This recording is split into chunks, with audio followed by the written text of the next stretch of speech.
Good day mga kabarsatil.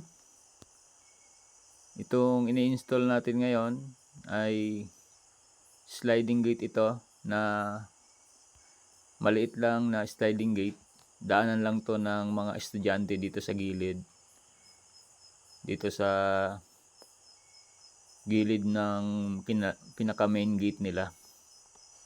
At kasabay nito ay tuloy-tuloy ito. Tinatapos natin ang bahaging ito. Dito sa may parting labas ay naglalatag tayo ng mga paving blocks dito sa labas na magiging pinaka-parkingan din ng mga motor para hindi na siya tutuloy dito sa loob. Diyan na siya sa labas nitong pinakabakod, pwede lang maging parkingan ng mga motor.